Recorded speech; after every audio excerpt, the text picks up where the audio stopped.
തെരഞ്ഞെടുപ്പ് പരാജയത്തിൽ CPM കണ്ണൂർ ജില്ലാ കമ്മിറ്റിയിലും നേതൃത്വത്തിനെതിരെ അതിരൂക്ഷ വിമർശനം. PK ശ്യാമളയ്ക്കെതിരായ എതിർപ്പ് അവഗണിച്ചത് തിരിച്ചടിയായെന്ന് അംഗങ്ങൾ ആഞ്ഞടിച്ചു. പയ്യന്നൂരിലെ വിഷയവും മലബാറിലാകെ എതിർവികാരമുണ്ടാക്കി. ജില്ലാ സെക്രട്ടറിക്ക് സംസാരിക്കാൻ അറിയില്ല എന്നും വിമർശനമുയർന്നു. നിഖിൽ അളവൂരുണ്ട് കണ്ണൂരിൽ നിന്നും വിശദാംശങ്ങൾ നൽകാൻ. നിഖിൽ, എങ്ങനെയാണ് ജില്ലാ കമ്മിറ്റിയിൽ ഉയർന്ന വിമർശനം? പ്രധാനമായും ഈ പരാജയത്തിന് പിന്നാലെ വിവിധ വിഷയങ്ങൾ ഉയർത്തിയുള്ള വിമർശനമാണ് ജില്ലാ കമ്മിറ്റിയിൽ നടക്കുന്നത്. ജില്ലാ സെക്രട്ടേറിയറ്റിൽ ഉണ്ടായതിന് സമാനമായ രീതിയിൽ തന്നെ രൂക്ഷ വിമർശനം നേതൃത്വത്തിനെതിരെ ഉണ്ടാകുന്നു എന്നുള്ളതാണ്.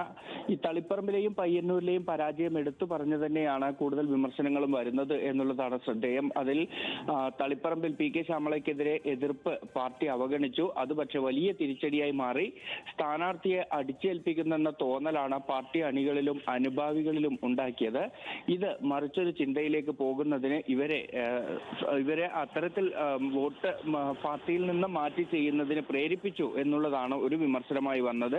മറ്റൊന്ന്, തളിപ്പറമ്പിലെയും പയ്യന്നൂരിലെയും വിഷയങ്ങളിൽ പാർട്ടി എടുത്ത നിലപാട് അത് മലബാറിലാകെയും പാർട്ടിക്ക് എതിർവികാരമുണ്ടാക്കി എന്ന തരത്തിൽ കൂടി വിമർശനം ഉയർന്നിട്ടുണ്ട്. മറ്റൊന്ന്, പ്രധാന വിമർശനം ഉയർന്നിരിക്കുന്നത് കണ്ണൂർ ജില്ലാ സെക്രട്ടറി KK രാഗേഷിനെതിരെയാണ്. KK രാഗേഷ് ചില വിഷയങ്ങൾ മാധ്യമങ്ങളോട് വിശദീകരിക്കുന്നതിൽ വ്യക്തതയില്ല എന്നുള്ളതാണ് ഒരു വിമർശനം വന്നിരിക്കുന്നത്.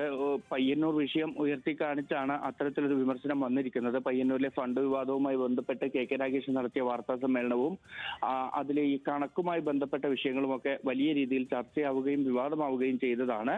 അതുകൂടി ഉന്നയിച്ചാണ് ഇത്തരത്തിൽ വിവിധ വിഷയങ്ങൾ മാധ്യമങ്ങളോട് വിവരിക്കുന്നതിൽ വ്യക്തതയില്ല എന്നൊരു വിമർശനം ഉന്നയിച്ചത്. ചില വിശദീകരണങ്ങൾ പരിഹാസ്യമായി മാറി എന്ന തരത്തിലേക്ക് വരെ ജില്ലാ സെക്രട്ടറിക്കെതിരെ വിമർശനം വരുന്ന ഒരു സാഹചര്യം ഉണ്ടായിട്ടുണ്ട്.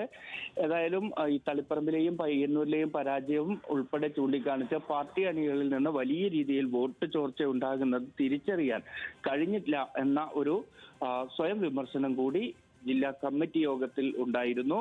സംസ്ഥാന സെക്രട്ടറി ഉൾപ്പെടെ പങ്കെടുത്തുകൊണ്ട് നടന്ന ജില്ലാ കമ്മിറ്റി യോഗത്തിന്റെ ആദ്യ ദിനത്തിലാണ് ഇത്തരം ചർച്ചകൾ നടന്നത്. ഇന്ന് ഈ കമ്മിറ്റി അവസാനിക്കും. ശരി, നിഖിലാണ് വിശദാംശങ്ങൾ നൽകിയത്.